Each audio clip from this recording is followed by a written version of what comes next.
Up next is Steve Lasker, and to present Steve for the Silver Circle, please welcome longtime NBC5 Chicago cameraman, an Emmy Award winner, and a 2006 Silver Circle inductee, legendary Charlie Boyle.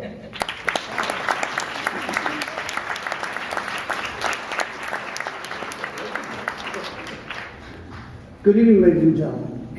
Thank you very much. It's nice to be back in the Hall of Greatness. And just permit me a moment here. I'd like to introduce Steve's family. His lovely wife, Fran, daughters Stacy, Wendy, and the two sons, Scott and David. Scott is the one that works the overnight shift, and his films are seen on GN, NBC, ABC, weddings, wakes, and fires. Anyway, I hope they don't have the hook out there. Anyway, thank you very much, ladies and gentlemen. It's a pleasure and an honor to be here to honor my dear friend, Steve Lasker. We've been good friends for the last 38, 40 years. And it's so nice to be able to talk to the guys because we're about the same size. We can talk eye level. I don't have to look up to them. And also I'd like to introduce Roger Miller, Ed Spray, and of course, my very, very dear friend, Scott Craig. Three of the most brilliant directors in the business. Anyway, short thing about Steve. He's the best. The man is fantastic. Every shot he takes is a gem. He's been doing that for a lot of years. And I just remember that one picture he took, this iconic picture of finally bringing this child out, of this Lady of Angels Fire. To have the presence of mind to forget about everything else but to do the job. It's pretty hard not to feel the emotion, but you have a job to do, and he's done it. He has gone from a still photographer to motion pictures and to video. And each one of them, he's become a master at it. In my opinion, my humble opinion, this man is one of the finest photojournalists in the business, and I'm honored to be his friend and part of his life. Steve, roll the tape, I guess. That's the next thing. Did I go? Steve Lasker always had a love for cameras, cigars, and cars.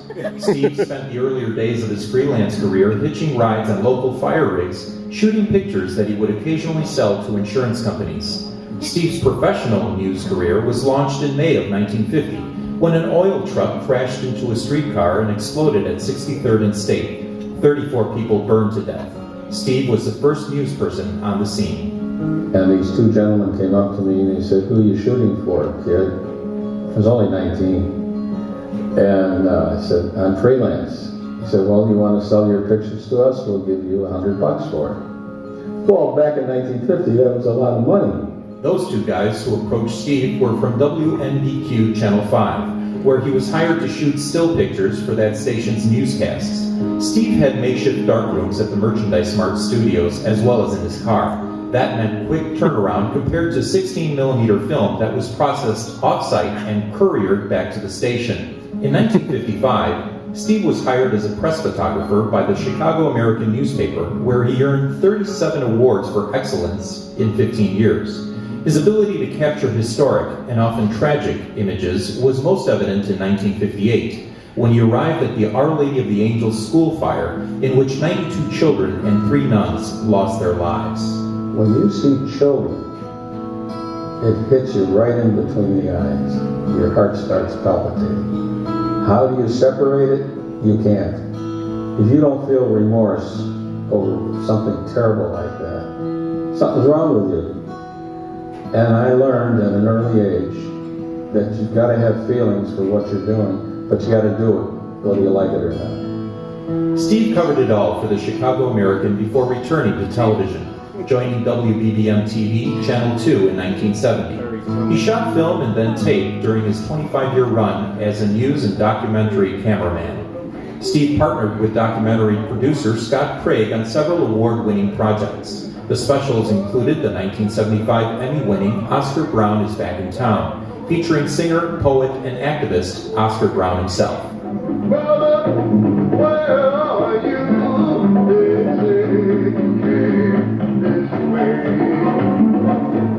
was Steve's camera that introduced us to the homeless on Chicago's South Side in the 1985 documentary, No Place Like Home.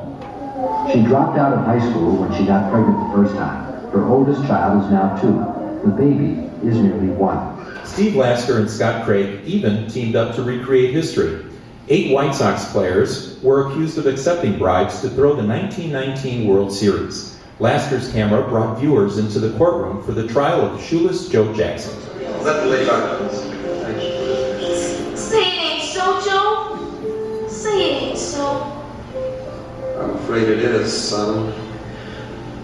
It was the only World Series in history to be replayed in the courtroom. The whole world and a judge and jury wanted to know how the best team in baseball threw the whole thing. Steve is retired now. He has been married to Fran for 47 years, has 2 daughters, 2 sons, and a grandson. And yes, his sons are no strangers to cameras. Reflecting on capturing history in a camera for more than a half a century, Lasker says, How many people love their jobs? I did. Even in some of the lousy assignments, I loved it because creativeness has to take you to a point that you can do something a little different or better than somebody else did. and Steve always tried to get one up on the competition, whether shooting underwater, rising to new heights, or having a mild disagreement with local authorities. Congratulations to Steve Lasker, 2012 Silver Circle honoree.